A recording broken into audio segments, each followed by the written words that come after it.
Greetings everyone. நம்ம daily prelims point of வியூல current affairs questions பார்த்துட்டே இருக்கோம். இன்னைக்கு என்ன கொஸ்டின்ஸ் இருக்கு அப்படிங்கறத பார்ப்போம்.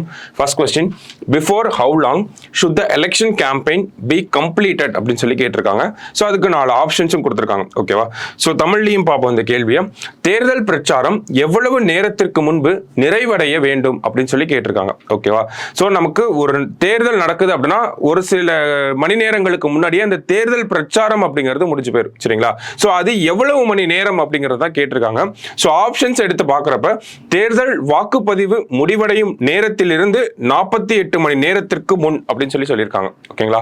அடுத்தது என்ன சொல்லியிருக்காங்க? தேர்தல் வாக்குப்பதிவு தொடங்கும் நேரத்திலிருந்து 24 மணி நேரத்திற்கு முன் அப்படின்னு சொல்லியிருக்காங்க. அடுத்தது பார்த்தோம்னா தேர்தல் வாக்குப்பதிவு முடிவடையும் நேரத்திலிருந்து 24 மணி நேரத்திற்கு முன் அப்படின்னு சொல்லியிருக்காங்க. கடைசியா பார்க்கறப்ப தேர்தல் வாக்குப்பதிவு தொடங்கும் நேரத்திலிருந்து 48 மணி நேரத்திற்கு முன் அப்படின்னு சொல்லியிருக்காங்க. ஸோ 4 ஸ்டேட்மெண்ட் கொடுத்திருக்காங்க. ஸோ கன்ஃபியூசிங்காக தான் இருக்கும். பட் ஸ்டில் தேர்தல் பிரச்சாரம் அப்படிங்கிறது எவ்வளவு நேரத்துக்கு முன்னாடி முடியணும் அப்படின்னா நமக்கு தேர்தலோட வாக்குப்பதிவு தொடங்கி முடிவடையும் டைம் இருக்கு இல்லையா? நமக்கு இந்தியாவில் பொறுத்த வரைக்கும் பார்த்தோம்னா 7 AM ஆரம்பிச்சதுன்னா 6 PM தான் இந்த எலெக்ஷன் அப்படிங்கிறது முடியும். ஓகேங்களா? அப்போ தேர்தல் வாக்குப்பதிவு தொடங்கி முடிவடையும் நேரம் அப்படின்னா 6 மணிக்கு. ஓகேவா? ஸோ முடிவடையும் நேரத்திலிருந்து 48 மணி நேரத்திற்கு முன் அப்படின்னா இப்போ 19ஆம் தேதி 6 மணிக்கு எலெக்ஷன் அப்படிங்கிறது முடியும் நமக்கு இல்லையா? 19ஆம் தேதி 6 PM வந்து நமக்கு எலெக்ஷன் முடியும். அப்ப இதுல இருந்து ஒரு 48 மணி நேரத்திற்கு முன் அப்படின்னு பார்த்தோம்னா 17ஆம் தேதி 6 மணிக்கெல்லாம் எல்லா பிரச்சாரமும் முடிஞ்சிருக்கணும். ஓகேங்களா? ஸோ அதுதான் அந்த டைம், அந்த கொஸ்டின் அப்படிங்கிறது. ஓகேவா? ஸோ இந்த கொஸ்டினை பார்த்தோம்னா நமக்கு ஆல்ரெடி யூபிஎஸ்சியில் கேட்ட கொஸ்டினா இருக்கு. ஓகேவா? ஸோ தேர்தல் வாக்குப்பதிவு முடிவடையும் நேரத்திலிருந்து 48 மணி நேரத்திற்கு முன். ஸோ 19ஆம் தேதி 6 மணிக்கு எலெக்ஷன் முடிஞ்சிடும். ஓகேங்களா? 19ஆம் தேதி காலையில் 7 மணிக்கு அந்த போலிங் அப்படிங்கிறது ஸ்டார்ட் ஆகும். ஓகேவா? இங்கிலீஷ்ல பார்த்தோம்னா போலிங் அப்படிங்கிறத கொடுத்துருப்பாங்க. போலிங், எலெக்ஷன் போலிங் அப்படின்னு பார்த்தோம்னா நமக்கு ஓட்டு போடுறது ஸ்டார்ட் ஆகிற நேரம் அப்படின்னு அர்த்தம். ஓகேங்களா? ஸோ கமென்ஸ்மெண்ட் அங்க க்ளோசிங் டைம் அப்படின்னு சொல்லி கொடுத்துருப்பாங்க. ஸோ காலையில் 7 மணிக்கு நம்ம வாக்குப்பதிவு அப்படிங்கிறது ஆரம்பிக்கும். 6 மணிக்கு சாயங்காலம் 6 மணிக்கு வந்து அந்த ஓட்டிங் வந்து முடிஞ்சிடும் இல்லையா? போலிங் வந்து முடிஞ்சிடும். ஸோ அதிலிருந்து 48 மணி நேரத்துக்கு முன்பாகவே இந்த பிரச்சாரம் அப்படிங்கிறது முடிஞ்சிடும். சரிங்களா? ஸோ இப்போ இடையில 2 நாள் இருக்கும், அதை ஞாபகம் வச்சுக்கோங்க. அதுதான் அந்த 48 மணி நேரம் அப்படின்னு கொடுத்துருக்கோம். 2 டேஸ்னு கூட கொடுக்கலாம், இல்லை 1 டேன்னு கூட கொடுத்து நம்மளை கன்ஃபியூஸ் பண்ணலாம். 48 மணி நேரத்திற்கு முன்பாகவே முடிஞ்சிடும். ஓகேவா? ஸோ முக்கியமான கொஸ்டின்.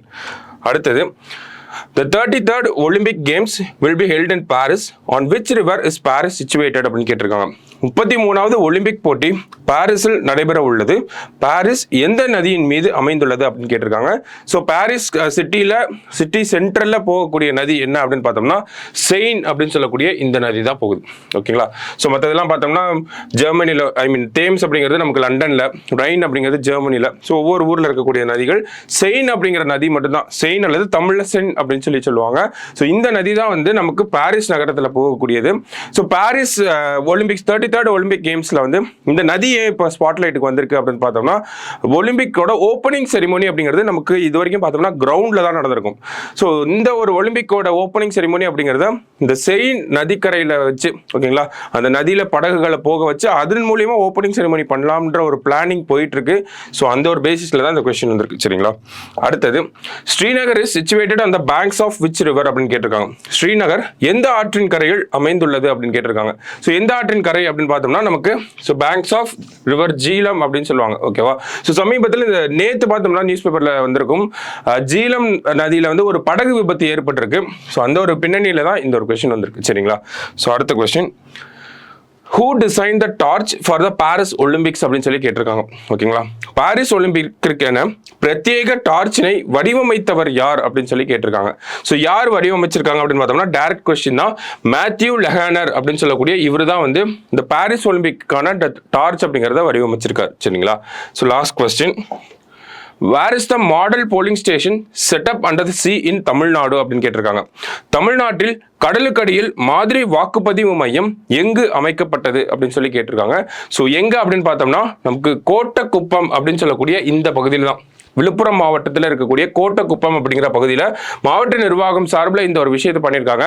போன தேர்தலில் பார்த்தோம்னா நமக்கு 78% வாக்குப்பதிவோட விழுப்புரம் மாவட்டம் அப்படிங்கிறது அதிக அந்த வாக்கு எண்ணிக்கை அந்த போலிங் பெர்சன்டேஜ் அதிகமாக இருந்த ஒரு டிஸ்ட்ரிக்டாக இருந்தாங்க. ஓகேங்களா? ஸோ அதை அடுத்த கட்டத்துக்கு கொண்டு போகணும், 100% மாற்றணும் அப்படிங்கிறதுக்காக கடலுக்கடியில் ஆழ்கடல் வீரர்களை வச்சு இந்த ஒரு மாதிரி வாக்குப்பதிவு மையம் அப்படிங்கிறத இது பண்ணியிருப்பாங்க. ஓகேங்களா? ஸோ ஒரு அவேர்னஸ்க்காக பண்ணியிருக்காங்க.